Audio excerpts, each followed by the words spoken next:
पितु सो माता सो गुना, सुत को राखे प्यार। मन से ती सेवन करे, तन सुडाट अरुगार। माता से सगुना हरि, जिनसे सगुरुदेव। प्यार करे अवगुण हरे, चरण दास सुखदेव। सुखदेव जी महाराज कहते हैं ये गुरु का दर्जा क्या है। गुरु पूर्णिमा जो हम मना रहे हैं, तो गुरु का अर्थ होता है बड़ा। संस्कृत में गुरु को बड़ा कहते हैं। गुरु का अर्थ पर्यायवाची शब्द में बड़ा भी होता है। और गुरु का विपरीत अर्थ जो गुरु विपरीतक शब्द जो है वो लघु होता है। लघु का मतलब छोटा। तो बड़ा और छोटा की परिभाषा क्या है? भगवान कृष्ण गीता में कहते हैं अनुर्णयाम महतो महीयान। हे अर्जुन, मैं अनु से भी अनु हूँ और विभु से भी विभु हूँ। बड़ा से बड़ा हूँ और छोटा से छोटा हूँ। बढ़ाते बड़ा, छोटते छोटा में ही ते सब लेखा। God is bigger than biggest, nothing can be more bigger than God, whereas at the same time God is smaller than the smallest, nothing can be more smaller than God himself। तो छोटा से भी छोटा है। छोटा अणु रूप में वो परमात्मा व्याप्त है और विभु रूप में बड़ा से बड़ा, नवशत कोटि अमित अवकाशा। तो वो जो परमात्मा सबसे बड़े हैं उसी को गुरु कहते हैं। गुरु महाराज कहते हैं आदि गुरु कौन है? वो परमात्मा ही हैं। जैसे हमारे गुरु महाराज के गुरु हुए बाबा साहब, बाबा साहब के गुरु हुए तुलसी साहब, और तुलसी साहब के गुरु तो गुरु महाराज कहते वही परमात्मा ही ऋषि महर्षियों के अंदर ज्ञान प्रकट किए, इसलिए आदि गुरु वही परमात्मा कहलाए। गुरु महाराज के प्रवचन में है। तो ये गुरु शब्द परमात्मा ही को ही कहा जाता है। सबसे सुंदर शब्द है, ये आकर्षक शब्द है। तो ये गुरु का दर्जा सबसे ऊंचा बताया गया है। व्यास भगवान के नाम पर जो गुरु पूजा होती है, तो व्यास एक पदवी का नाम है। जैसे इंद्र क्या है? अभी जो इंद्र भगवान है वो कौन है? ये पुरंदर है, वो इंद्र के पदवी पर है। तो इंद्र भी बदलते रहते, लेकिन पदवी का नाम इंद्र होता है। जैसे प्रधानमंत्री, मुख्यमंत्री, राष्ट्रपति है ना, तो पदवी है ना, इसमें कोई भी आ सकते हैं बदल के। तो इसी तरह ये व्यास क्या है? ये गुरु के पदवी को व्यास कहते हैं। तो यानी कि व्यास पूर्णिमा के माध्यम से हम गुरु परंपरा को, गुरु की पूजा करते हैं। व्यास भगवान कला अवतार लेकर के वेद को 4 भाग में बांट दिए, लोगों को समझ में आए। एक एक करके 17 पुराण लिखते हैं। फिर भी व्यास भगवान को शांति नहीं मिली, तो देवर्षि नारद जी महाराज ने कहा था कि व्यास जी महाराज आप भक्ति कीजिए, सत्संग कीजिए और उसी के प्रभाव से आपको शांति मिलेगी। क्योंकि मैं इसके महत्व को जानता हूँ। मैं एक जन्म में दासी का बेटा था। मेरी माँ सेठ के घर में काम किया करती थी, झाड़ू पोछा, चूल्हा चौका, बर्तन बासन। लेकिन मेरी माँ जिस सेठ के यहाँ काम करती थी, वो सेठ बेचारे बड़े धर्मात्मा थे, उसके यहाँ आए दिन सत्संग हुआ करता था। एक दिन मेरी माँ ने कहा बेटा ये संत भगवान है, तुम भी इसकी सेवा करो। मैंने संतों की सेवा की और एक संत ने जब मेरे माथे पर हाथ रखा और बोला बेटा आंख बंद कर, मैं तुझे दर्शन कराता हूँ उस भगवान का। तो नारद जी कहते हे व्यास जी, उस जन्म में संतों के आशीर्वाद के कारण मुझे उस प्रभु का साक्षात्कार हो गया, उस बाकी झांके का दर्शन हुआ, तो मैं निहाल हो गया। और जब संत ने जैसे हाथ हटाया तो मेरे सामने अंधकार छा गया। मैं व्याकुल होकर के उस संत से निवेदन किया सरकार आप अपने माथे पर अपना हाथ रखे रहिए, मुझे बड़ी शांति मिल रही है। तो संत ने कहा देख बेटा, ये तो मैंने तपबल से तुझे एक झांकी दिखाई, परंतु यदि तुझे शाश्वत सुख और सदा सदा के लिए उस प्रभु को प्राप्त करना हो तो लो मैं जुगती बता देता हूँ, तुम साधना करो, तुझे वो परमात्मा अवश्य मिल जाएंगे। और तब उस संत ने जुगती बताई और व्यास जी कहते हैं हे नारद जी, उस जन्म में मैं अपने घर, मेरी माँ जब बाद में देहांत हो गया उसका, तो मैं घर छोड़ करके घनघोर जंगल में जा करके कठोर तप किया। शरीर पूरा हो गया परंतु साधना पूरी नहीं हुई, पर ये भक्ति का संस्कार मेरे साथ था। इसलिए बाद में जाकर के संसार का प्रलय हो गया। ब्रह्मा जी योग निद्रा का आश्रय लेकर के 1 कल्प तक शयन में चले गए। तो 1 कल्प क्या होता है? 4 अरब 32 करोड़ साल। ब्रह्मा जी का एक ही रात है, सो जाते हैं। और फिर जब ब्रह्मा जी की निद्रा खुली और दूसरी सृष्टि ब्रह्मा जी ने संकल्प से प्रारंभ करी, तो हे व्यास जी, कहाँ मैं दासी का बेटा, कहाँ कोई जानने वाला नहीं, मानने वाला नहीं, पहचानने वाला नहीं, परंतु इस जन्म में भक्ति का प्रभाव देखिए कि मैं विधाता ब्रह्मा जी का मानस पुत्र बन के जन्म लिया और फिर से मैं भक्ति किया और उस प्रभु नारायण का साक्षात्कार हो गया। श्री सद्गुरु, ये संतों की कृपा है। और उस प्रभु ने मुझे बीना दिया, देवदत्ताम इमाम बीना स्वर ब्रह्म विभूषिताम। उस प्रभु ने बीना दिया और बोला, बेटा नारद, इस बीना पर मेरे प्रभु का गुणगान करो, भक्ति सत्संग का प्रचार करो, और मेरा आशीर्वाद है कि तू भक्ति में पूर्णता को प्राप्त करोगे, तुझे माया छू नहीं पाएगी। तो हे व्यास जी, मैं तब से भक्ति सत्संग में रमा रहता हूँ और मेरा चेला सारी दुनिया में, दानव मानव देव दैत्य भूत सब मेरे चेले हैं और सब जगह मेरा सम्मान होता है। ये सम्मान मेरा नहीं होता है, तो ये सम्मान प्रभु की, वो संत के कारण। यदि वो कृपा नहीं करे तो कुछ भी संभव नहीं है। ये गुरु की कृपा है, संत की कृपा। तो आप भी कीजिए, आप पर भी कृपा होगी। कभी कभी लोगों को भ्रम हो जाता कि हम ही सबसे बड़का बाप के बेटा है। जैसे एक था उत्तर प्रदेश में, अपने आप को ही साकार हरि मान लिए। जैसे होते हैं, भगवान के समय में भी एक पौंडरक था, वो अपने आप को वासुदेव कृष्ण घोषित कर दिया था, लिखा है शास्त्र में। लेकिन ये भगवान की कृपा हट जाएगी तो सब फेल हो जाता है। एक बार एक गधा को उसका मालिक ले जा रहा था बाजार, उसके पीठ पर बहुत सारे भगवान की मूर्तियाँ थे बेचने के लिए मेला में। अब भगवान के गधा के पीठ पर गणेश भगवान, दुर्गा माँ, काली माँ, राम भगवान, कृष्ण भगवान, भोला बाबा सब की मूर्ति पीठ पर, मिट्टी की मूर्ति। अब जो गधा जो गांव के रास्ते निकल रहा था ना, अब भगवान की मूर्ति को देख करके गांव समाज के लोग सब प्रणाम करते, जय भगवती माँ, काली माँ, दुर्गा माँ, जय भोलेनाथ, जय शंकर भगवान। जिसका जो भगवान था वो दर्शन करे तो प्रणाम करे, फूल चढ़ाए। तो उस गधा को लगा कि लगता है कि हम बहुत बड़े पढ़े लिखे हो गए हैं, इसीलिए इतना ये लोग प्रणाम कर रहे हैं। और उसको इतनी खुशी हुई कि अपना दोनों टंगड़ी उठा करके डांस करने लगा। और उसी समय पीठ की मूर्ति भरभरा कर गिरी। अब मालिक दे पुलठी, दे पुलठी। अब उनको लगा अभी तो फूल बरस रही थी, अभी लाठी पुलठी कैसे बरस रही है। उसके मालिक बोले, मूर्ख, फूल तुम्हारे ऊपर नहीं भगवान के ऊपर बरस रही थी। जब भगवान नहीं तो तू कहाँ, रुको अभी मजा चखाते हैं। 10 पुलठी और दे दिया। ये भगवान की कृपा है। हे नारद जी, हे व्यास जी, तुम भी भक्ति सत्संग करो, संतों का आशीर्वाद, भगवान की कृपा होगी, तुम्हें शांति मिलेगी, तुम्हारे जीवन में जय जयकार होगा। तब व्यास जी महाराज सामप्रास आश्रम में ध्यान में लीन हो गए। ब्रह्म नद्याम सरस्वत्याम आश्रम पश्चिमे तटे साम्यप्रासिति प्रोक्त ऋषिणाम सत्रवर्धन। ध्यान में लीन हो गए, बहुत वर्षों तक ध्यान किए और तब जाकर के प्रभु का साक्षात्कार हुआ और अनुभव ज्ञान हुआ। और उसी को जब लिखने लगे तो गणेश भगवान राइटर बन गए। सरस्वती माँ की कृपा से व्यास भगवान ने महापुराण की रचना की और अपने पुत्र सुखदेव जी को सुनाए। बाद में वही सुखदेव ने उस अमर कथा को जब परीक्षित को सुनाए तो परीक्षित को भी अमर बना दिए। तो यही व्यास भगवान की पूजा होती है, यानी गुरु की पूजा हम लोग कर रहे हैं। गुरु परंपरा को यही व्यास पूजा है। गुरु का दर्जा बहुत ऊंचा है। पिता का दर्जा पहले बोला गया है। पिता बहुत कुछ करते, आज लाखों करोड़ों कमाते हैं, लेकिन पिता का एक ही लक्ष्य है कि सब मेरे बेटा को ही हो जाए। ऐसा थोड़े कि गौ समाज को मरते मरते बांट देते हैं। बहुत करेंगे, थोड़ा बहुत भोज भात करा देंगे, बाकी माल पानी तो बेटा के ही हाथ जाता।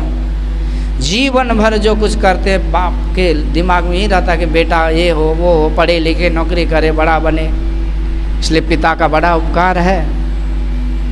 परंतु इस पिता से माता का ज़्यादा उपकार है। वो माता 9 महीना पेट में रखती है, उसका शरीर सूख जाता है। जैसे कोई आदमी को 2 रोटी मिले उसी में से 1 रोटी बांट के खा जाए, वही हाल होता है। वो जो खाती है उसी का भोजन उस बच्चे को पालन भी होता है पेट में, उसके नाभि से नस कनेक्टेड रहता है उसके शरीर से, माँ के शरीर से। 9 महीने के बाद जब बच्चा का जन्म होता है तो माँ का भी मरण हो जाता है, अपार कष्ट को सहती है वो। इसके बाद महीना महीना क्या कई साल तक उस बच्चे का लालन पालन करती है, 24/7 यानी कि 7 दिन 24 घंटा वो सेवा करती है। रात दिन ठंडी गर्मी बरसात कुछ नहीं है उसके लिए। पेट खराब हो जाए 25-50 बार गंदा करता है, दिन रात धोती रहती है, तेल मालिश दूध पिलाती रहती है, सेवा सत्कार करती रहती है, न थकती है न घृणा करती है। ऐसा सेवा कौन करेगा? आपके पास करोड़ों रुपया होगा, कितनों रुपया नौकर को दीजिएगा, ऐसा सेवा नहीं मिलेगा। लेकिन कैसी नौकरी है, वर्षों वर्षों तक करती है। और इसके बाद भी जब संतान बेटा कहीं चला जाए तो ख्याल वहीं रहता है। अपने शरीर में दुख है, परेशानी है, कोई चिंता नहीं, पर बेटा सुख से है तो उसी में ये सुखी है। जैसे कहानी सुनते थे ना कि एक तोता को का मुड़ी मचाड़ दिया तो राजा मर गया, तो ऐसे माताओं का प्राण उस संतान में रहता है। इसीलिए माता का दर्जा 100 गुना दिया गया है। लेकिन ऐसे संतान जो ऐसे माँ को भूल जाए, कहते उसे बद्दुआ लगती है। तो माँ की दुआ टाली नहीं जाती, माँ की बद्दुआ खाली नहीं जाती। 4-4 बच्चे को एक माँ पाल लेती है, पर 4 बच्चों से एक माँ पाली नहीं जाती।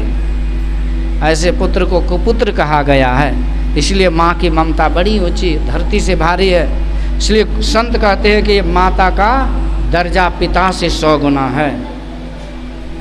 परंतु बेटा यदि उसको नहीं समझे तो ये दुख की बात है। एक बार एक बेटा, एक माँ का बेटा था, बड़ा नालायक कुबाखर निकल गया, जहाँ तहाँ घूमते रहता था वो। एक दिन एक प्रेमिका से उसकी दोस्ती हुई और उन्होंने कहा कि तू अपने माँ का कलेजी ला सकते हो मेरी खुशी के लिए। इन्होंने कहा कोई बड़ी बात नहीं है, ठीक है। तो हाथ में वो कसाई बन के छुरी लिया, चला गया माँ का कलेजी लाने। और उसकी माँ बेचारी भोजन बना के देहरी पर बैठी है कि बेटा आएगा भोजन करेगा तब मैं खाऊंगे। अब बेटा के प्रतीक्षा में भूखे सो गई देहरी पे। परंतु उधर से कसाई बन के आया, तेज धार वाली छुरी, देखा कोई अगल बगल नहीं है, गर्दन दबा के हलाल कर दिया। खून की फुहारा बह गई, कलेजी काट के हाथ में लेके दौड़े दौड़े प्रेमिका के पास जा रहा था। पर उस खून पर जो पैर पड़ा तो पैर स्लिप किया, पिछड़ के गिर गया वो, और उसके हाथ से कलेजी छिटक के आगे गिरी। ये जो बड़ी जोर से गिरा ना, तो उस कलेजी से उसी समय आवाज़ निकलती है कि बेटा देख तू बड़ा मासूम, बड़ा कोमल है, अंग प्रत्यंग तुम्हारा बड़ा सुकुमार है, कहीं तुझे चोट तो नहीं लगी बेटा, इसलिए जा तू सावधानी से जाना, उठा ले कलेजी और सावधानी से जा। अब ये बात जो सुना तो उसका हड्डी कांपने लगा, सूख गया, उदास हताश हो गया दुख से कि देवी स्वरूपा इस माँ का मैंने क्या कर दिया, इसके कटे कलेजी से मेरे लिए दया बरस रही है, कृपा। रोने लगा। एक संत आकर समझाए, अरे नालायक मूर्ख, तुझे तो नरक में भी जगह नहीं मिलेगा, कोई माफ नहीं करेगा। तो उसी माता का ध्यान कर, यदि वो कृपा करे तो हो सकता है तुम्हारा कल्याण हो जाए। माँ बाप से बढ़कर जग में नहीं दूजा कोई खजाना, जिसने तुझे जन्म दिया रे दिल उनका नहीं दुखाना। माँ बाप से बढ़कर जग में नहीं दूजा कोई खजाना, जिसने तुझे जन्म दिया रे दिल उनका नहीं दुखाना। जिसने तुझे जन्म दिया रे दिल उनका नहीं दुखा। पहले तो माँ ने तुझको 9 महीने पेट में ढोया, सीने का खून पिलाया, तूने जब जब बंदे रोया। पहले तो माँ ने तुझको 9 महीने पेट में ढोया, सीने का खून पिलाया, तूने जब जब बंदे रोया। बड़ा कर्ज है माँ का तुझ पर, बड़ा कर्ज है माँ का तुझ पर, तेरा काम है कर्ज चुकाना। जिसने तुझे जन्म दिया रे दिल उनका नहीं दुखाना। जिसने तुझे जन्म दिया रे दिल उनका नहीं दुखाना। माँ बाप से बढ़कर जग में नहीं दूजा कोई खजाना। जिसने तुझे जन्म दिया रे दिल उनका नहीं दुखाना। जिसने तुझे जन्म दिया रे दिल उनका नहीं दुखाना। दिल उनका नहीं दुखाना, दिल उनका नहीं। ये उपकार माताओं की है, लेकिन बड़े दुख की बात है कि आज उसके लिए फुर्सत ही नहीं है। अपने और पराये का कोई ज्ञान नहीं। जहाँ उल्लू सीधा होता है, स्वार्थ सिद्ध होता है, वही उसका अपना नज़र आता है। भाई कितना, एक माँ के पेट से जन्म लेता है, सगे भाई है, थोड़ा सा कुछ लेनी देनी में गड़बड़ी हो गई, लाठी पुल्टी तलवार फरसा चलने लगता है मारकाट। पर जो बाहरी लोग हैं वो फ्रेंड हो जाते हैं, real friend, original friend, nearest dearest हो जाते हैं, अपने पराये हो जाते हैं। साली है, इधर है उधर है, जो रिश्तेदार में, उसके लिए बर्थडे एनिवर्सरी कब क्या है, सब के लिए उसके पास समय है। लेकिन माँ खटिया पर खों खों कर रही है, सर्दी बुखार से तड़प रही है, न फुर्सत है, न दवाई है, न पैसा है।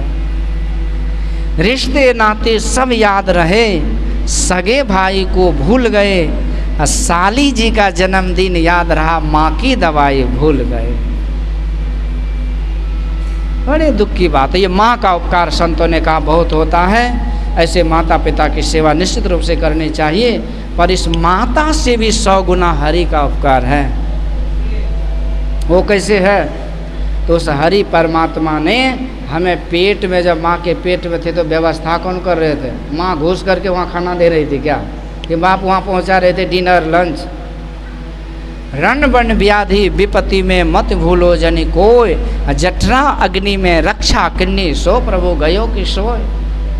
माँ के पेट में भगवानी की व्यवस्था किए ना, रक्षा करते हैं। गर्भोपनिषद में गुरु महाराज लिखते हैं, और अथ 90 मास से सर्वलक्षण ज्ञान करण संपूर्णो भवति, पूर्व जाति में स्मृति में शुभा शुभम चक्र में विंदति। 9 महीने का जब बच्चा होने लगता है तो सब जन्म जन्मांतर की बातें याद आती है। उस समय वो भगवान से करार करता है कि हे प्रभु माफ़ कर दो, जो गलती सही गिले शिकवे हुए भूल जाओ, अब मैं आपका भजन करूँगा, इस दुख के दलदल से निकाल दो। भगवान कहते बेटा तू लोग बड़ा कमासुत हो जाते हो, जब बाहर आते हो ना तो पाकल पाखंडी हो जाते हो। कहते नहीं भगवान मैं पूजा करूँगा, भक्ति करूँगा। भगवान कहते मैं बार बार धोखा खाया हूँ। एक बार एक सेठ जी थे, तो पूजा के लिए नौकर को भेजा कि भाई नारियल ले आओ, भगवान की पूजा करेंगे। तो नारियल, अब नौकर आया, बोला कि नारियल नहीं हुआ, महंगा हो गया है, 5 रुपये का ज़माना गया। तो सेठ जी अपने से चले गए, दुकानदार को डांटने लगे, क्यों रे पिछले साल 5 रुपये में नारियल हुआ, इस बार 20 रुपये बढ़ा रहे दिए हो, इतना घपला करते हो। तो नारियल वाले बोला देखो महंगाई तो आ गई है, क्योंकि आज़ादी के समय 40 करोड़ की आबादी थी और अभी 145 करोड़ है। भाई आदमी बढ़ा तो खर्चा बढ़ेगा। यदि तुझे 5 रुपया में नारियल चाहिए तो बगल में गाछ है, चढ़ के अपने से तोड़ लो, 5 रुपये में मिल जाएगा। सेठ जी सोचा कि 15 रुपये का सवाल है, प्रॉफिट हो जाएगा यदि हम चढ़ के तोड़ लिए तो फाड़ा उड़ा कस लिए। आ धीरे धीरे झड़पते झड़पते सेठ जी चढ़ गए नारियल गाछ पे। चढ़ तो गए, नारियल तोड़ भी लिए। अब अचानक वो जो नीचे देखा ना, बाप रे, इतने ऊपर चढ़ गए, इतना डर हुआ कि सेठ जी के पेट का पानी हिलने लगा। हे भगवान, यदि यहाँ से गिर गए तो चकनाचूर हो जाएंगे, चौखा हो जाएंगे। साहब के दरबार में लंबे पेड़ खजूर, चढ़े सो चखे प्रेम रस, गिरे सो चकनाचूर। डर के मारे कांपने लगा, कहते हे प्रभु बचा लो बचा लो। यदि हम बच गए हे भगवान तो मैं जितना धन संपत्ति मेरे पास है वो कर दूंगा दान। कबूला कर दिए।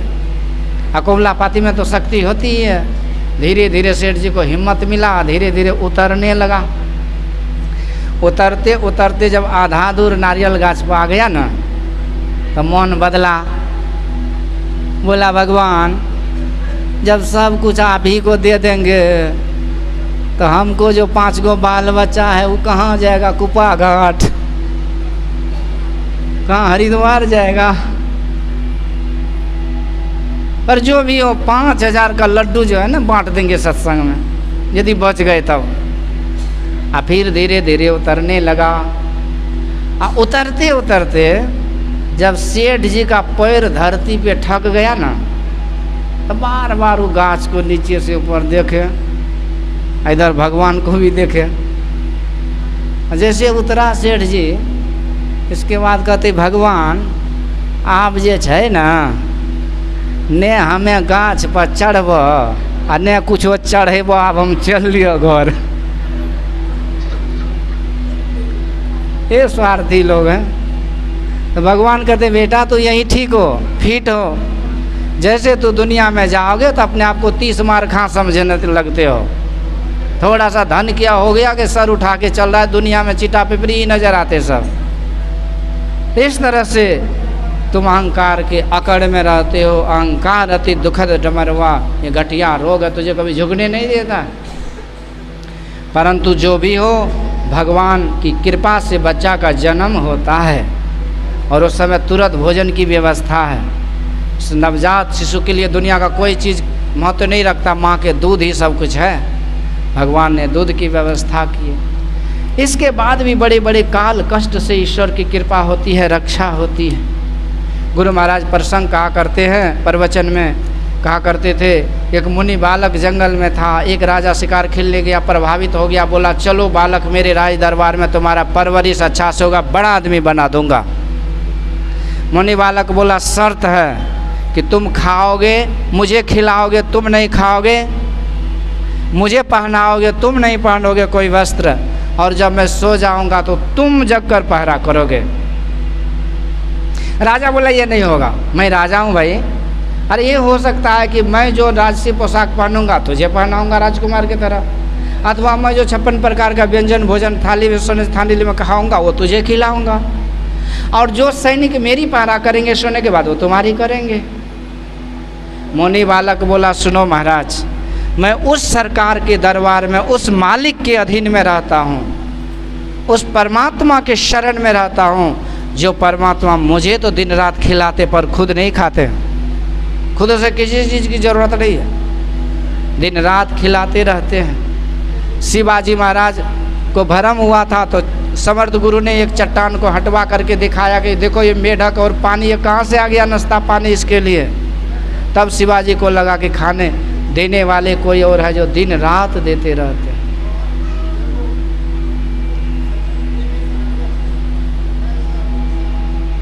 हम सुने कहाँ छी, हम बहिर छिए थोड़ा सा। देनहार कोई और है, भेजत है दिन रैन, लोग भरम मोपो करे, यासो नीचो नैन। वही परमात्मा सबको खाते खिलाते हैं। यही बालक बोला कि वो परमात्मा इससे दयालु है, कभी कमी नहीं होने देते। जब दुनिया वाले मुंह फेर लेते हैं तब वो दे देते हैं। द्रौपदी महारानी के सामने संकट आया, कोई देखने वाला नहीं था, 5 पति थे पूरे हस्तिनापुर के सभा में। सब अंधे हो गए। लेकिन भगवान ने वहाँ साड़ी दिए कि नहीं, पहाड़ दे दिए साड़ी का। सुदामा जी माँ दरिद्र थे, लेकिन भगवान ने 2 लोक की संपदा दी, खिलाने वाले। एक बार दुर्वासा ऋषि पहुँचते हैं पांडवों के पास, वो जो जंगल में थे। तो उस समय द्रौपदी महारानी अक्षय पात्र से भोजन करके साफ करके बर्तन को रख दी थी। अब उसी समय 88,000 चेला चपाटी के साथ आगे भोजन करो। तो युधिष्ठिर महाराज कहते प्रभु जाकर के स्नान कीजिए, व्यवस्था होगी। और इतना कह के युधिष्ठिर महाराज द्रौपदी महारानी के पास, द्रौपदी महारानी हक्की बक्के रह गई, हे भगवान अब तो पात्र में मैं भोजन कर लिया, अब तो खाली हो गया, मेरे खाने से पहले लाखों आदमी खा ले तो घटे नहीं, लेकिन पर मैं तो खाली हूँ। तो उसी समय अब द्रौपदी महारानी समझ गई कि उस ऋषि के शराब से अब कोई नहीं बचा सकता। हारे को हरिनाम, उसी समय प्रभु का नाम उच्चारण करके पुकार लगाई तो भगवान द्वारिका से दौड़े दौड़े प्रकट हो गए श्री सद्गुरु। और कहते द्रौपदी जी अरे क्यों बुलाई मुझे, मैं तो खाना पर बैठा था, वो खाना भी छोड़ करके आया, जल्दी से खाना पीने की व्यवस्था करो। द्रौपदी महारानी कहती लो कर लो बात, एक तो यहाँ 88,000 महात्मा के लिए मेरे घर में काली पड़ी और इसमें तुम भी भूखे प्यासे आ गए हो।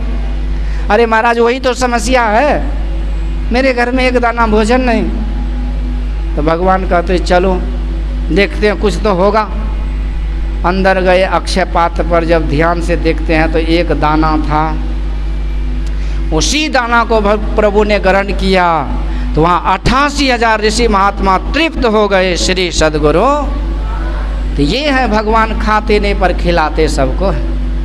और यही कहते हैं कि जब मैं सो जाता हूँ तो वो ईश्वर पहरा करते हैं। पलटू सोवे मगन में साहब चौकीदार, साहब चौकी। देखिए समय होगा तो बोल दीजिएगा, ठीक है? हो गया, अच्छा ठीक है। तो खोलो, स्टेशन पर आके गाड़ी को रोक देते हैं। पलटू सोवे मगन में साहब चौकीदार, साहब चौकीदार मगन होए शोभन लागे। तो जब हम सो जाते हैं तो ईश्वर पहरा करते हैं। एक सत्संगी बोला तब तो बढ़िए हैं, हम तो खूब दबा के सोएंगे। अब पहले 3 बजे जगते थे, अब 9 बजे जगेंगे, क्योंकि गुरु महाराज पहरा कर रहे, हम दीक्षा जो ले लिए।